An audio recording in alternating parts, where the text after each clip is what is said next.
स्त्रियों के विविध रोगों की चिकित्सा, बालकों की रक्षा के उपाय अथवा बलवर्धक औषधियां। श्री हरि ने कहा, हे शिव, पुनर्नरवा और अपामार्ग नामक औषधि की जड़ का गुण अद्वितीय है। इसका यथाविधि प्रयोग करने से प्रसव वेदना का कष्ट दूर हो जाता है। भुई कुम्हड़ा की जड़ और साठी चावल को पीसकर 1 सप्ताह पर्यंत दूध के साथ सेवन करने से स्त्रियों के दूध की वृद्धि होती है। हे रुद्र, इंद्रवारुणी इंद्रायण की जड़ का लेप करने से स्त्रियों के स्तनों की पीड़ा विनष्ट हो जाती है। नीली परवल की जड़ तथा तिल को जल में पीसकर घी के साथ तैयार किया गया लेप ज्वाला गर्दभ नामक रोग का नाश करता है। पाढ़ा की जड़ को चावल के जल के साथ पीने से पाप रोग विनष्ट हो जाते हैं। ऐसे रोग का विनाश कुष्ठ नामक औषधि के पीने से भी संभव है। हे शिव, बासी जल में मधु मिलाकर पीने से वो पाप रोग को दूर कर देता है। गोघृत अथवा लाक्षा रस को समभाग में लेकर दूध के साथ उसे पीने से प्रदर रोग दूर हो जाता है। हे हर, द्विजयष्टि, ब्रह्मदंडी, त्रिकटु, सोंठ, काली मिर्च, पिप्पली का चूर्ण तिल के काढ़े में मिलाकर पीने से स्त्रियों का रक्त गुल्म रोग दूर हो जाता है। हे महेश, लाल कमल का कंद, तिल तथा शर्करा का औषधिक योग स्त्रियों में गर्भ धारण की क्षमता उत्पन्न कर देता है। शर्करा के साथ इन औषधियों को पीने से स्त्रियों का गर्भपात रुक जाता है तथा शीतल जल के साथ सेवन करने से रक्तस्राव भी बंद हो जाता है। हे रुद्र, शरपोंखा की जड़ का क्लाथ और कांजी, हींग तथा सेंधा नमक मिलाकर पीने से स्त्रियों को शीघ्र ही प्रसव हो जाता है। बिजौरा नींबू की जड़ को कटि प्रदेश में बांधने से भी प्रसव यथा शीघ्र हो जाता है। अपामार्ग की जड़ सिर पर धारण करने से स्त्री को गर्भजनित पीड़ा नहीं होती। हे हर, जिस बालक के मस्तक पर गोरोचन का तिलक रहता है और बालक शर्करा तथा कुष्ठ नामक औषधि का पान करता है, वो विष, भूत, ग्रह तथा व्याधि जनित विकारों से दूर रहता है। हे रुद्र, शंख नाभि, सुगंधित द्रव्य विशेष, वच, कुष्ठ और लोहा, लोहे की ताबीज या कठुला बच्चे को सदैव धारण कराना चाहिए। इससे उपसर्ग जन्य विपदाओं से बच्चों की रक्षा होती है। मधु के सहित पलाश, आंवला और विडंग का चूर्ण तथा गोघृत का पान करने से प्राणी महामति, कुशाग्र बुद्धि वाला बन जाता है। हे महादेव, 1 मास तक इस औषधि का सेवन करने से मनुष्य वृद्धावस्था जन्य मृत्यु के भय से रहित हो जाता है। हे रुद्र, पलाश बीज, तिल, मधु और घृत समान मात्रा में लेकर 1 सप्ताह तक सेवन करने से वृद्धावस्था दूर हो जाती है। आंवले का चूर्ण, मधु, तेल, तिल का तथा गोघृत के साथ 1 मास पर्यंत सेवन करने से मनुष्य युवा हो उठता है और विद्वान बन जाता है। हे शिव, आंवले का चूर्ण मधु अथवा जल के साथ प्रातः सेवन करने पर नासिका की शक्ति बढ़ जाती है। जो मनुष्य घी और मधु के साथ कुष्ठ चूर्ण का सेवन करता है, वो सुंदर गंध से समन्वित देह वाला हो जाता है और 1000 वर्ष तक जीवित रहता है। गो अथवा अश्व चिकित्सा। श्री हरि ने कहा, हे शिव, जो गौ अपने बछड़े से द्वेष करती है, उसे नमक से युक्त उसी का दूध पिला देना चाहिए। ऐसा करने से वो बछड़े से प्रेम करने लगेगी। कुत्ते की हड्डी को भैंस और गाय के गले में बांधने से उनके शरीर में पड़े हुए कीड़े गिर जाते हैं, इसमें संदेह नहीं। घुंघुची की जड़ को खिलाने से भी गायों के शरीर में पड़े हुए कीड़े विनष्ट हो जाते हैं। हे शिव, वरुण फल के रस को हाथ से मथकर उसे घाव में भरने से उसके अंदर पड़े हुए 4 पैर वाले तथा 2 पैर वाले कीड़े नष्ट हो जाते हैं। हे रुद्र, जया नामक औषधि को घाव में भरने से वो सूख जाता है। हाथी का मूत्र पिलाने से गाय और भैंसों में फैलने वाला उपसर्ग रोग, दैवी आपदा जन्य महामारी आदि नष्ट हो जाता है। मट्ठे में मसूर और साठी चावल को घिस कर पिलाने से भी लाभ होता है। गाय और भैंस के दूध में तुलनात्मक दृष्टि से गाय का दूध ही पुरुष के लिए विशेष हितकारी होता है। हे शिव, शरपोंखा के पत्ते को नमक के साथ खिलाने से घोड़े तथा हाथियों का वारिस्फोट नामक रोग नष्ट हो जाता है। हे हर, घृत कुमारी के पत्ते का नमक के साथ सेवन कराने से घोड़े आदि की खुजली दूर हो जाती है। औषधियों के पर्यायवाची नाम। सूत जी ने कहा, हे ऋषियों, भगवान धन्वंतरि ने इस प्रकार महर्षि सुश्रुत को वैदिक शास्त्र सुनाया था। अब मैं औषधियों के पर्यायवाची नाम संक्षिप्त रूप से आप सभी को सुनाऊंगा। स्थिरा, विदारी गंधा, शालपर्णी तथा अंशुमति एक ही औषधि के नाम है। लांगली नामक औषधि ही कलसी, क्रोस्ट्रापुच्छा तथा गुहा नाम से जानी जाती है।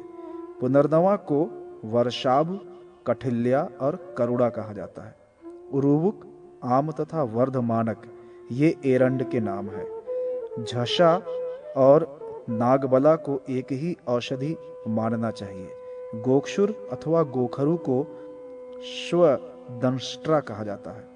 शतावरी नामक औषधि वरा, भीरू, पीवरी, इंदीवरी तथा वरी के नाम से प्रसिद्ध है। व्याघ्री, कृष्णा, हंसपादी और मधुस्रवा वृहति नामक औषधि के पर्याय हैं। कंटकारी या कटेरी को क्षुधा, सिंही तथा निदिग्ध का कहा जाता है। वृश्चिका, त्रयमृता, काली और विषदनी सर्पदंता नामक औषधि के नाम है। मरकटी, आत्मगुप्ता, आर्शेयी तथा कपिक कच्छुका ये शब्द एक ही अर्थ के वाचक हैं। मुद्रपर्णी और शुद्र सहा मूंग के तथा माशपर्णी एवं महासहा उड़द के पर्याय हैं। दंड योगंक दंडिनी को त्यजा, परा और महा नाम से स्वीकार किया गया है। न्यग्रोथ और वट बरगद का तथा अश्वत्थ और कपिल पीपल का वाचक है। पलक्ष को गर्भभांड, परकटी तथा कपीतन कहा जाता है। अर्जुन वृक्ष का नाम पार्थ, ककुब और धन्वी है। नंदी वृक्ष को प्ररोही तथा पुष्टिकारी कहते हैं। वंजुल और वेतस एक ही औषधि के वाचक हैं। भल्लातक तथा अरुष्कर भीलावा को कहा जाता है। लोध्र, सार्वक, धृष्ट और तिरीट नाम से अभिहित है तथा वृहत फला, महाजंबु और बाल फला एक अर्थ के वाचक है। जल जंबु नादेई का नाम है। कड़ा, कृष्णा, उपकुंची, शौंडी और मागधिका ये नाम पिप्पली के हैं। उसके जानने वाले लोग उस औषधि की मूल को ग्रंथि कहते हैं। ऊषण नामक औषधि को मारिच तथा विश्वा नामक महौषधि को शुंठी या सोंठ कहा जाता है। व्योष, कटुत्रय तथा त्रयुषण इसी औषधि का नाम है। लांगली को हालिनी और शेयसी को गज पिप्पली कहते हैं। त्रायंती का त्रायमाणा तथा उत्सा का नाम सुवहा है। चित्रक का नाम शिखी है। इसको वह तथा अग्नि नाम से भी जाना जाता है। षडग्रंथा, उग्रा, श्वेता और हेमवती ये नाम वचा के हैं। कुटज को शक्र, वत्सक तथा गिरिमल्लिका कहा जाता है। उसके बीजों का नाम कलिंग, इंद्रयव और अरिष्ट है। मुस्तक और मेघ नाम मोथा के वाचक हैं। कौंती नामक औषधि हरेड़ू का नाम से जानी जाती है। एला और बहुला शब्द बड़ी इलायची तथा सूक्ष्मैला एवं त्रुटि शब्द छोटी इलायची के वाचक हैं। भांगी का नाम पद्मा तथा कांजी का नाम ब्राह्मयष्टि का है। मूर्वा नामक औषधि मधुरसा और तेजनी का नाम तिक्तवल्लिका है। महानिम्ब को बृहनिम्ब और दीप्यक को यवानिका अजवाइन कहा जाता है। विंग का नाम कृमि शत्रु है। हिंगु अर्थात हींग को रामठ भी कहते हैं। अजाजी जीरक अर्थात जीरे का पर्यायवाची शब्द है। उपकुंचिका को कारवी कहा जाता है। कटुला, तिक्ता तथा कटुरोहिणी ये 3 कटुकी नामक औषधि के वाचक हैं। तगरका नाम नत और वक्र हैं। चोच, त्वच तथा वरांगक दारूचीनी नामक औषधि कहलाती है। उद्दीच को बालक, मोथा तथा हुईबेर को अम्बु बालक के नाम से अभिहित किया गया है। पत्रक और दल नाम तेज पत्ता के हैं। आरक को तस्कर कहा जाता है। हेमाब नामक औषधि का नाम नाग भी है, इसलिए इसको लोग नागकेशर कहते हैं। अस्त्रिक तथा कश्मीर बाहलिक शब्द कुंकुब के वाचक हैं। पुर, कुटनक, महिषाक्ष तथा पलकंशा शब्द गुग्गुल के वाचक हैं। कश्मीरी और कटफला श्रीपर्णी को कहा जाता है। शल्यकी, गजभक्ष्या, पत्री, सुरभि तथा श्रवा नाम गजारी औषधि के हैं। आंवला को धात्री तथा आमल की तथा अक्ष एवं भित्तिक बहेड़ा को कहा जाता है। पथ्या, अभया, पूतना और हरितकी शब्द हर्रे के पर्यायवाची हैं। इन तीनों फलों को एक में मिलाकर त्रिफला कहा जाता है। करंज या कंजा उदकीर्य तथा दीर्घवृत्त के नाम से प्रसिद्ध है। यष्टि, यष्ट आह्वय, मधुक और मधुयष्टि ये जेठी मधु के वाचक हैं। धातकी, ताम्रपर्णी, समंगा तथा कुंजरा धाति फूल के नाम माने गए हैं। सित, मलयज, शीत और गोशीर्ष को श्वेत चंदन कहा जाता है। जो चंदन रक्त के सदृश लाल होता है उसका नाम रक्त चंदन है। काकोली नाम की औषधि को वीरा, वयस्या और अर्क पुष्पिका के नाम से भी जाना जाता है। श्रृंगी नामक औषधि करकट श्रृंगी तथा महाघोषा के नाम से प्रसिद्ध है। वंशलोचन को तुगाक्षरी, शुभा और वांशी के नाम से भी जाना जाता है। द्राक्षा का नाम मृद्विका तथा गोस्तनिका है। उशीर अर्थात खस नामक औषधि का नाम मृणाल और लामज्जक है। सार को गोपवल्ली, गोपी और भद्रा कहा जाता है। दंती नामक औषधि का नाम कंटक टेरी भी है। हल्दी को दारू, निशा, हरिद्रा, रजनी, पीतिका और रात्रि कहा गया है। वृक्षादनी, छिन्नरूहा, नीलवल्ली तथा अमृत रसा नाम वाली औषधि ही गुड़ूची है। वसुकोट, वाशिर और काम्पिल्य नामक औषधि एक ही है। पाषाण भेदक, अरिष्ट, अश्मभित तथा कुट्ट भेदक ये सभी नाम पत्थर चट्टा या पत्थर चूना के वाचक हैं। घंटाक को शुक्कक और सूचक को वचा, वच नाम से अभिहित किया गया है। पीत शाक को सुरस तथा बीजक नाम से जाना जाता है। वज्र वृक्ष को महावृक्ष, स्नुही को स्त्रुक, थूहड़ और सुधा को गुड़ा माना गया है। तुलसी को सुरसा और उपस्था कहा जाता है। लोग इसी को कुठेरक, अर्जुनक, परड़ी और सौगंधि परड़ी भी कहते हैं। नील नामक औषधि सिंधुवार है और निर्गुड़ी को सुगंधिका कहा जाता है। सुगंधि परड़ी नाम की औषधि वासंती और कुलजा नाम से जानी जाती है।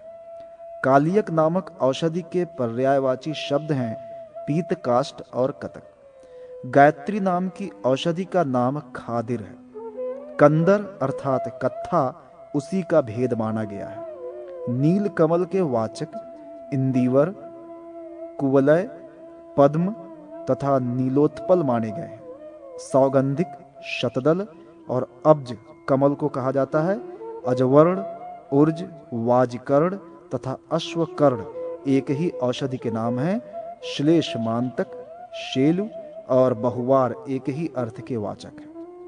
सुनंदक, कुकुदभद्र, छत्रा की तथा छत्र रास्तना नाम की औषधि के वाचक हैं। कबरी, कुंभक, धृष्ट, क्षुद्विधा और धनकृत एक ही औषधि के नाम है। कृष्णार्जक तथा कराल नामक औषधि कालमान तथा काममान नाम से प्रसिद्ध है। वरियारा नामक औषधि को प्राची, बला और नदी क्रांता कहा जाता है। कालजंघा नाम की औषधि का पर्यायवाची शब्द वायसी है। मूषिक परड़ी नामक औषधि भ्रमंती और आखू परड़ी के नाम से जानी जाती है। विष मुष्टि, द्रावण और केश मुष्टि ये तीनों एक ही औषधि के वाचक हैं। किनलिही तथा किणिही को कटुकी तथा अंतक को अम्ल वेतस कहा जाता है। अश्वत्था और बहुपत्रा एक ही औषधि हैं। इसी को लोग आमल भी कहते हैं। अरुशक्र का नाम पत्र शूक है। क्षीरी को राजादन नाम से स्वीकार किया गया है। महापत्र का नाम दाड़िम है। इसी को करक भी कहा जाता है।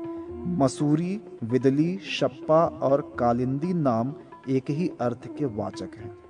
कटेरी वृक्ष को कंटका, महाश्याम और वृक्ष पादा कहा जाता है। विधा, कुंती, त्रिभंगी, त्रिपुटी और त्रिवृत्त ये सभी शब्द एक औषधि के वाचक हैं। सप्तला, यवतिकता, चर्मा और चर्म कसा ये सभी नाम समान औषधि के माने जाते हैं। अक्षी पीलू को शंखिनी, सुकुमारी और तिक्ताक्षी कहा जाता है। अपराजिता नामक औषधि के पर्यायवाची शब्द हैं गवाक्षी, अमृता, श्वेता, गिरिकरणी तथा गवादिनी। कंपिल को रक्तांग, गुंडा और रोचनी कहा जाता है। हेमक्षीरी या स्वर्णशिरी नाम की औषधि को पीता, गौरी तथा कालदुग्धि का नाम से स्वीकार किया गया है। गांगेरू की नागबला, विशाला और इंद्रवारुणी अर्थात इंद्रायण एक ही औषधि के वाचक हैं। रसांजन नामक औषधि के पर्याय हैं तार्च, शैल, नीलवर्ण तथा अंजन। शालमली तथा सेमर वृक्ष के निर्यास को मोचरस के नाम से अभिहित किया गया है। प्रत्यक पुष्पी को खरी और अपामार्ग को मयूरक कहा गया है। जंगली अड़ूसा का नाम है सिंहयास्य, वृषवासक तथा आटरूष। जीवशाक नामक औषधि को जीवक और करबुरी को शटी नाम से भी कहा गया है। कटफल का नाम सोमवृक्ष तथा अग्निगंधा का नाम सुगंधिका भी है। सौंफ को सतांग और शतपुष्पा कहा जाता है। मिसी को मधुरिका माना गया है। पुष्कर मूल को पुष्कर तथा पुष्कराह्य नाम से स्वीकार करना चाहिए। यास नामक औषधि के पर्यायवाची शब्द हैं धनवयास, दुष्पर्श और दुरालभा। वाकुची अर्थात वकुची, सोमराजी और सोमवल्ली एक ही औषधि के नाम हैं। भंगरैया को मार्कव, केशराज तथा भृंगराज कहा जाता है। एड़गज नामक औषधि को आयुर्वेद एवं वनस्पतियों के विद्वान चक्रमर्दक या चकवड़ कहते हैं। काकतुंडी नामक औषधि के वाचक हैं सुरंगी, तगर, स्नायु, कलनाशा और वायसी। महाकाल को बेल तथा तंडुलीय को धनस्तन कहा जाता है। इक्ष्वाकु को तिक्त तुम्बी और तिक्ता लापु कहा जाता है। धामार्गव को कोशातकी तथा यामिनी कहा जाता है। कृतभेद नामक इस कोशातकी औषधि का एक अन्य भेद है। देवताड़क नामक वृक्ष के पर्याय हैं जीमूतक तथा खुड्डाक। गृध्रांदना, गृद्धनखी, हिंग तथा काकादनी शब्द हींग के वाचक माने जाते हैं। करवीर, कनेर का पर्यायवाची शब्द है अश्वारी तथा अश्वमारक।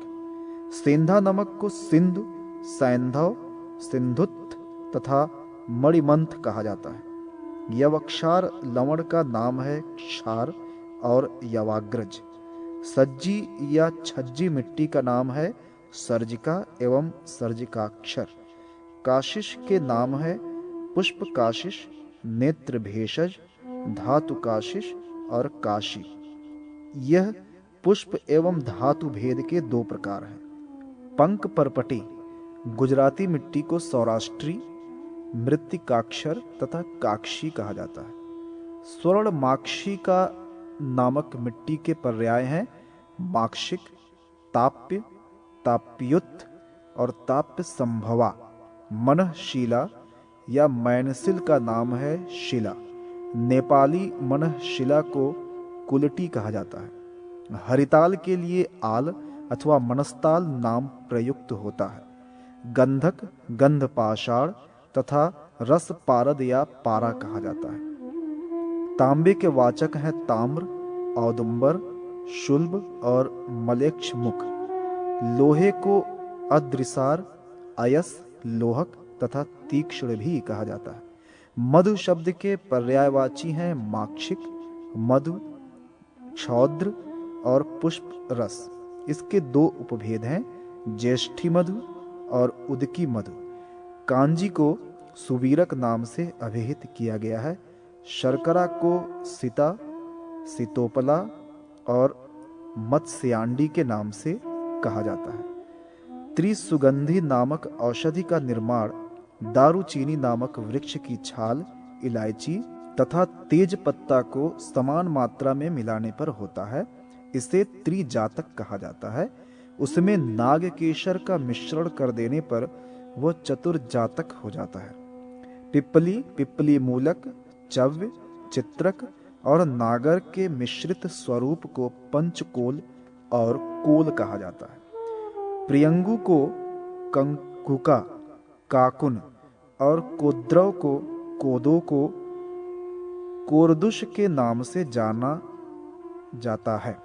त्रिपुट का नाम पुट है और कलाप का लंगक नाम स्वीकार किया गया है। वेणु अर्थात बांस को सतीन और वर्तुल भी कहा जाता है। पिचुक, पित्तल, अक्ष और विडाल पदक शब्द तौल परिमाण में एक कर्ष 16 मासा के वाचक हैं। स्वर्ण तथा कवल ग्रह का बराबर मान है। पलार्ध अर्थात आधा पल एक शुकित तथा 8 माशक भार में समान है। पल, बिल्व और मुट्ठी का परिणाम समान होता है। 2 पल की मात्रा को प्रसृति अर्थात एक पसर कहा जाता है। अंजलि और कुडव का मान 4 पल के बराबर होता है। 8 पल को अष्टमान कहा जाता है। उसे मान भी कहा गया है। 4 कुडव का एक प्रस्थ, एक सेर और 4 प्रस्थ का एक आढ़क अर्थात एक अढ़ैया होता है। इसी को एक काशपात्र कहा गया है। 4 आढ़क का एक द्रोण होता है। 100 पल का एक तुला और 20 पल का एक भाग माना गया है। विद्वानों ने प्रस्थ आदि की मात्रा में प्राप्त होने वाले द्रव्यों का मान तो इस प्रकार से कहा है, किंतु द्रव्य पदार्थों की मात्रा को उसका दोगुना स्वीकार किया गया। भद्र दारु देवकाष्ठ तथा दारु देवदारु के वाचक हैं। कुष्ठ को आमय और मानसी को नलदंश कहा गया है। शंख नामक औषधि का नाम शुक्ति नख है तथा व्याघ्र नाम की औषधि व्याघ्र नखी या व्याघ्र नख शब्द से कही गई है। गुग्गुल नाम की औषधि के वाचक पुर, पलंकश तथा महिषाक्ष शब्द हैं। रस गंध रस का पर्यायवाची है। इसी को बोले भी कहा जाता है। सर्ज अर्थात राल सर्ज रस का बोधक है। प्रियंगु, फलिनी, श्यामा, गौरी और कांता इन नामों से अभिहित किया गया है। करंज या कंजे का नाम नक्तमाल, पुतिका और चिर बिल्बक है। शीघ्र, शोभांजन तथा रोणमान नाम से प्रसिद्ध है। इसे सहीजन भी कहा जाता है। सिंधुवार नामक औषधि के वाचक है जया, जयंती, शरणी और निर्गुंडी। मोरटा नामक औषधि पीलुपर्णी मूर्वा है तथा तुंडिका नाम तुंडिकेरी है। मदन वृक्ष को गालव, बोधा, घोटा और घोटी कहा जाता है। चतुरंगुल नामक औषधि संपाक तथा व्याधि धातक नाम से भी प्रसिद्ध है। आरगवद का नाम राजवृक्ष और रैवत है। दंती को लोग का केंदु, तिक्ता, कटकी और विकंकत कहते हैं। निम्ब को आरिष्ट कहा गया है तथा पटोल का एक नाम कोलक, परवल है। वयस्था का नाम विशिल्या, छिन्ना और छिन्न रूहा है। गुड़ूची के पर्यायवाची हैं वशा, दंती तथा अमृता। किरातक्ति का नाम भूनिम्ब और कांड तिक्त है। सूत जी ने कहा, हे शौनक, ये सभी नाम वन में उत्पन्न होने वाली औषधियों के हैं। इन्हीं वनस्पतियों का वर्णन भगवान श्री हरि ने शिव जी से किया था। अब मैं कुमार अर्थात भगवान स्कंद के द्वारा कहे गए व्याकरण शास्त्र को बतलाऊंगा, उसे आप ध्यान व्याकरण निरूपण। कुमार ने कहा, हे कात्यायन, अब मैं संक्षेप में व्याकरण के विषय में बतला रहा हूं। ये व्याकरण से सिद्ध शब्दों के ज्ञान के लिए तथा बालकों की व्युत्पत्ति प्रक्रिया बढ़ाने के लिए है। सुबंत और निडंत ये दो प्रकार के पद होते हैं। सुप प्रत्यय 7 विभक्तियों में बटे हैं, सु और जस। यह प्रथमा विभक्ति है। प्रथमा विभक्ति प्रातिपदिकार्थ में, संबोधन अर्थ में, लिंगादि बोधक अर्थ में तथा कर्म के उक्त होने पर कर्मवाचक पद से और कर्ता के उक्त होने पर कर्तवाचक पद से होती है। धातु और प्रत्यय से भिन्न अर्थवान शब्द स्वरूप की प्रातिपदिक संज्ञा होती है। अम, औट, शस ये द्वितीय विभक्ति है। द्वितीय विभक्ति कर्म अर्थ में होती है। अंतरा, अंतरेण पदों में योग में भी द्वितीय विभक्ति होती है। टा, भ्याम, भिस ये तृतीय विभक्ति है। तृतीय विभक्ति करण और कर्ता अर्थ में होती है। क्रिया फल की सिद्धि में अत्यंत उपकारक कारक की करण संज्ञा होती है। क्रिया के प्रधान आश्रय को कर्ता कहते हैं। णे, भ्याम, भ्यस ये चतुर्थ विभक्ति है। चतुर्थ विभक्ति संप्रदान कारक के अर्थ में होती है। रुच्यर्थक धातु के योग में तृप्त होने वाले की ण्यंत, ध्री धातु के प्रयोग में उत्तमर्ण की एवं दान के उद्देश्य की संप्रदान संज्ञा होती है। रणसी, भ्याम, भ्यस ये पंचमी विभक्ति है। पंचमी विभक्ति अपादान कारक के अर्थ में होती है, जिससे पृथक हुआ जाता है, जिससे लिया जाता है, जिसके समीप से लिया जाता है या जो भय का हेतु होता है, उसकी अपादान संज्ञा होती है। रणस, ओस और आम ये षष्ठी विभक्ति है। यह विभक्ति मुख्य रूप से स्वामी भाव संबंध में होती है। वस्तुतः संबंध सामान्य षष्ठी का अर्थ है। इस संबंध में एक शतम, षट्यर्थाम षष्ठी विभक्ति के 100 अर्थ होते हैं। यह भाष्य अनुसंधेय है। ऋणी, ओस, सुप यह सप्तमी विभक्ति है। सप्तमी विभक्ति अधिकरण अर्थ में हुआ करती है। आधार की अधिकरण संज्ञा होती है। आधार औपश्लेषिक, वैषयिक और अभिव्यापक भेद से 3 प्रकार का होता है। वारणार्थक धातु के योग में इसिप्त और अनिसिप्त की भी उपादान संज्ञा होती है। वारणार्थक धातु के प्रयोग में जो इसिप्त अभिष्ट हो उसकी अपादान संज्ञा होती है तथा अनिप्सित, अनिच्छित की कर्म संज्ञा होती है। कर्म प्रवचनी संज्ञक परि, अप, आंग के योग में तथा इतर, तृतीय, बिना, अन्य, दिक, दिशा, वाचक शब्द का योग होने पर पंचमी विभक्ति होती है। प्रत्यांत के एन योग में द्वितीया विभक्ति होती है। कर्म प्रवचनीय संज्ञक पदों की योग में भी द्वितीया विभक्ति होती है।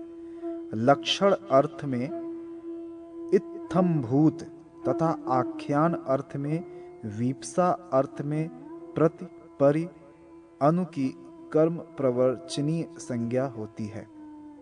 हीन अर्थ में अनु की, अधिक अर्थ में उपसर्ग की कर्म प्रवचनीय संज्ञा होती है। अध्ववाचक शब्द के कर्म में और गत्यर्थक धातु के कर्म में द्वितीया तथा चेष्टा अर्थ में चतुर्थ विभक्ति होती है। दिवादिगढ़ में पठित मन धातु के कर्म में अनादर के तात्पर्य से अप्राणिवाचक पद में द्वितीया और चतुर्थ विभक्ति होती है। नमः, स्वस्ति, स्वाहा, स्वधा, अलम और वषट का योग होने पर तथा तादर्थ के योग में चतुर्थ विभक्ति होती है। भाववाची तदर्थ से विहित तुमुन प्रत्ययांत से चतुर्थी होती है। सह शब्द से युक्त और विकृत अंगवाचक शब्द में तृतीया विभक्ति होती है। कालार्थक तथा भावार्थक शब्दों में सप्तमी विभक्ति के प्रयोग का विधान है, किंतु षष्ठी विभक्ति का भी प्रयोग इन अर्थों में किया जाता है। स्वामी, ईश्वर, अधिपति, साक्षी, दायाद, प्रतिभ और प्रसूत इन शब्दों के योग में षष्ठी एवं सप्तमी विभक्ति होती है। निर्धारण अर्थ में षष्ठी तथा सप्तमी दोनों विभक्ति होती है। हेतुवाचक शब्द के प्रयोग में हेतु घोत्य होने पर मात्र षष्ठी विभक्ति होती है। स्मरणार्थक धातु के कर्म में और प्रत्ययत्नार्थक क्री धातु के कर्म में तथा शेषत्व की विवक्षा में षष्ठी विभक्ति ही होती है।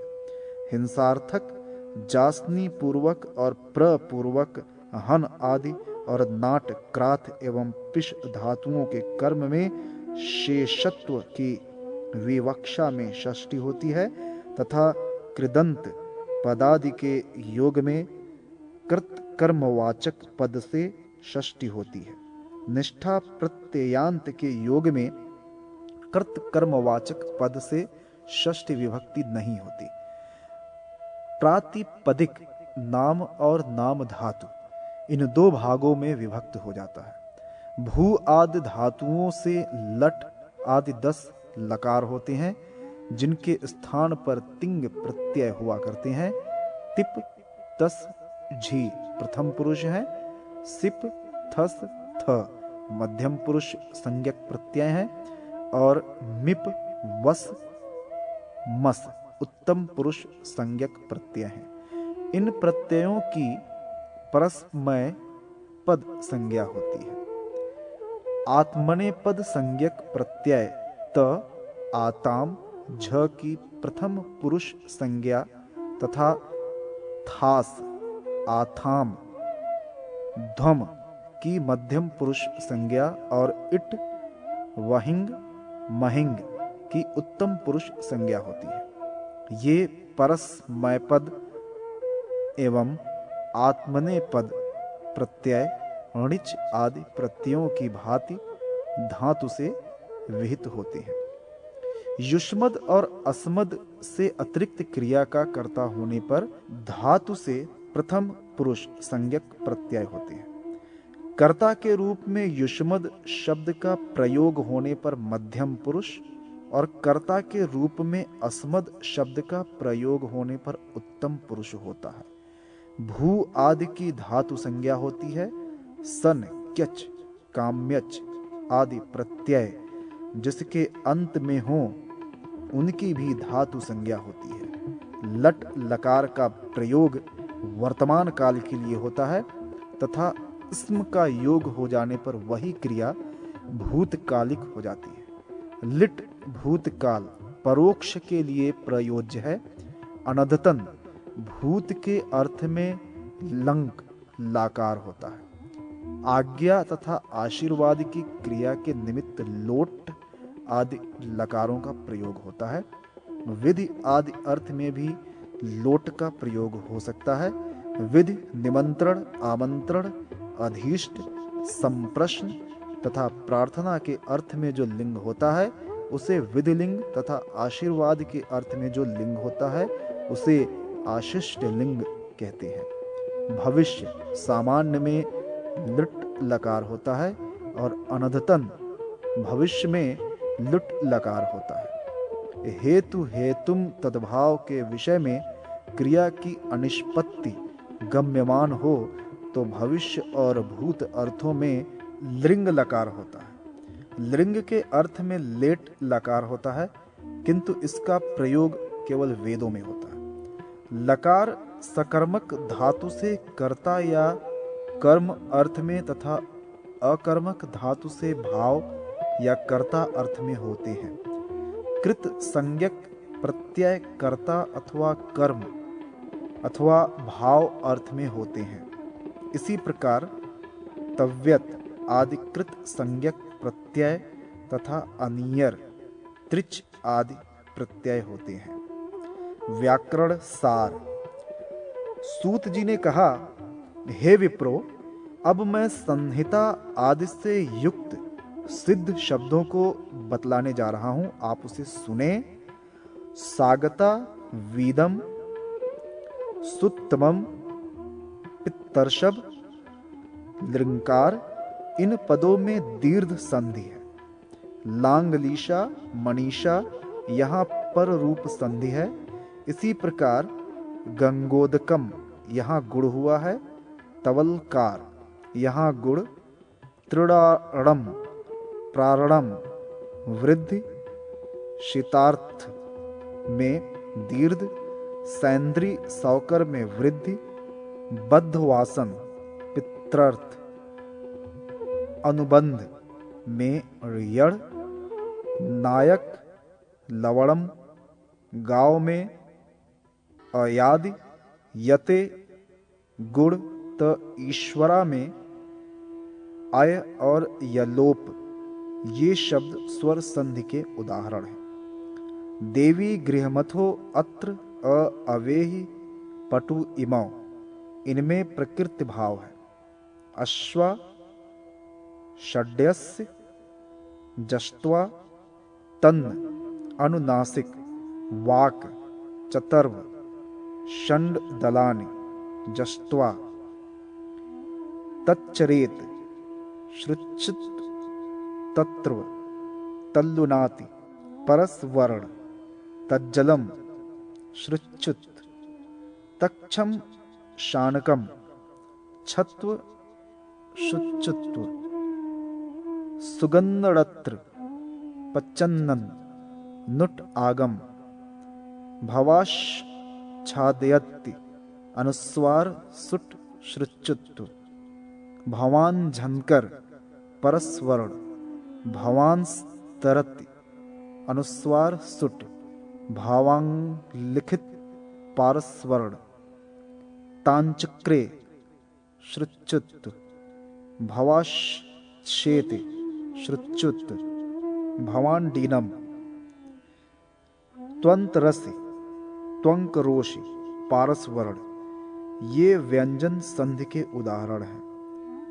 सदाचरणम दीर्घ, कश्चरेत, श्रुच्युत, कृष्टकारेण, हृष्टत्व, ककुर्यात, कफले, जिह्वा मूलीड़ विसर्ग, कश्येत, श्रुच्युत, कषंड, षष्टुत्व, कस्कः, सत्व, क इहात्र, क एवाहु, देर्वा आहु, भो व्रज, ऋत्व, यत्व, यलोप, स्वयंभू विष्णु वर्जति, ऋत्व, गेशपति, शत्व, धुरपति, ऋत्व, कुटिच्छाया, तुक श्रुच्युत तथा छाया, तुक विकल्प, ये विसर्ग संधि के उदाहरण हैं।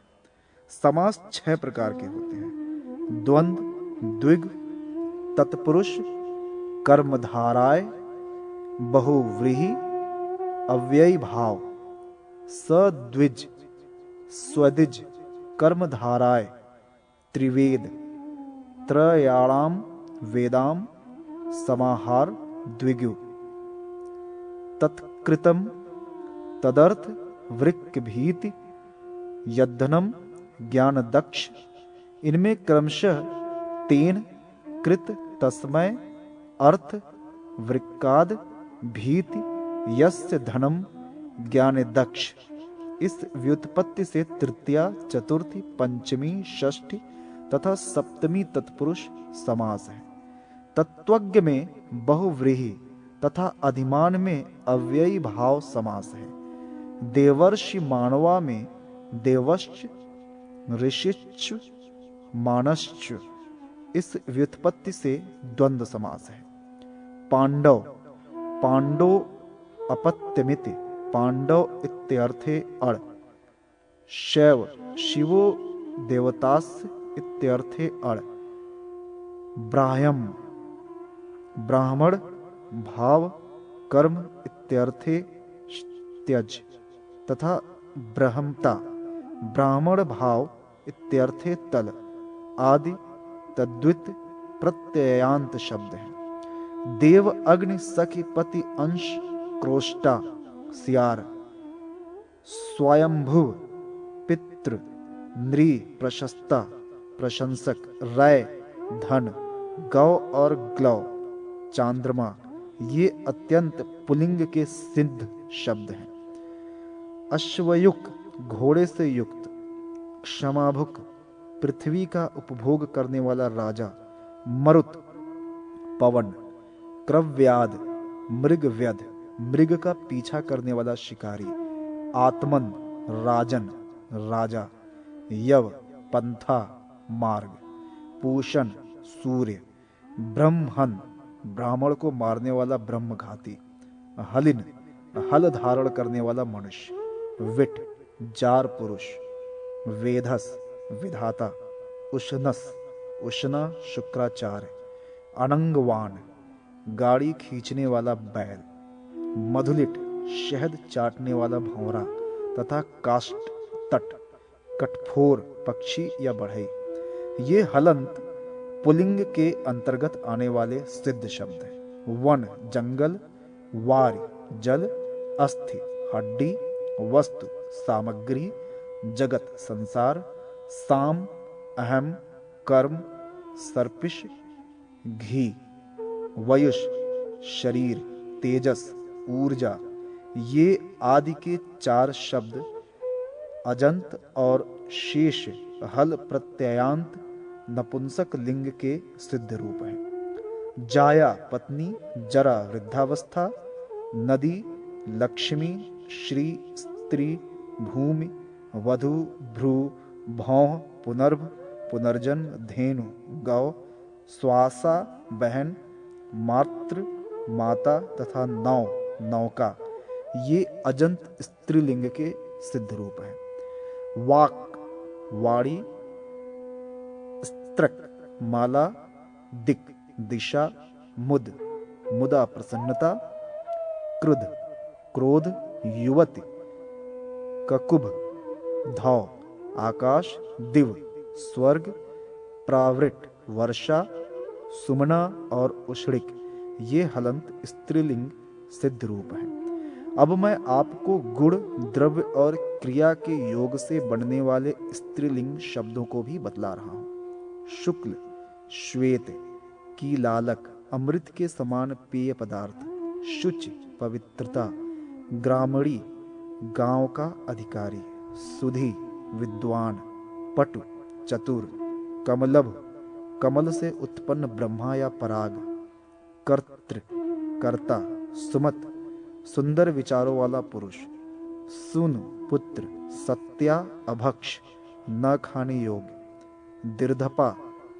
सर्व विश्वा उभय दो उभाव एक अन्या दूसरी और अन्यंतरा दूसरे में प्रमुख ये सब गुण प्रधान शब्द हैं जो स्त्रीलिंग में बनते हैं। इसके बाद डतर उच्चतर डतम उच्चतम, नेम तू तो, सम समान, अथ तदनंतर, सिम प्रत्येक, इतर अतिरिक्त, पूर्व प्राचीन, अधः नीचे, च और, दक्षिण दक्षिण दिशा, उत्तर उत्तर दिशा, अवर अधम, पर दूसरे, अंतर एतद यह, यद्धत जो, किम क्या, अदस यह, इदम यह, युष्मत तुम, अस्मत् मैं हम, तत् वह, प्रथम पहला, चरम अंतिम, अल्पतया संक्षेप, अर्ध आधा, तथा और, कतिपय कुछ, द्वौ दो, चेत और ऐसा, एवं इस प्रकार। ये सभी शब्द सर्वनाम हैं। इनको सर्वादिगण में परिगृहित किया गया है। श्रीणोति सुनता है, जुहोति हवन करता है, जहाति परित्याग करता है, दधाति धारण करता है, दीप्यति तेजस्वी बना रहता है, स्तुयति स्तुति करता है, पुत्रियति पुत्र के समान व्यवहार करता है, धनीयति धनवान बन रहता है, त्रयुटयति म्रियते मर रहा है, चिचीषति संग्रह की इच्छा कर रहा है, तथा निनीशति ले जाने की इच्छा कर रहा है। ये कतिपय तिडंट के सिद्ध रूप हैं। सर्व शब्द के प्रथमा विभक्ति के बहुवचन में सर्वे, चतुर्थी विभक्ति के एक वचन में सर्वस्मय, पंचमी विभक्ति के एक वचन में सर्वस्मात्, षष्ठी विभक्ति के बहुवचन में सर्वेशाम रूप बनता है। इसी प्रकार विश्व आदि शब्दों को भी आप जानें। पहले कहे गए पूर्व शब्द के प्रथमा विभक्ति के बहुवचन में पूर्वे पूर्वा, पंचमी विभक्ति के एक वचन में पूर्वस्मात् और सप्तमी विभक्ति के एक वचन में पूर्वस्मिन रूप बनता है। सूत जी ने कहा है, हे ऋषियों, सुबंत और तिडंत पदों के सिद्ध रूप का वर्णन नाम मात्र ही किया गया है। कुमार से इस व्याकरण को सुनकर कात्यायन ने इसको विस्तार पूर्वक कहा था।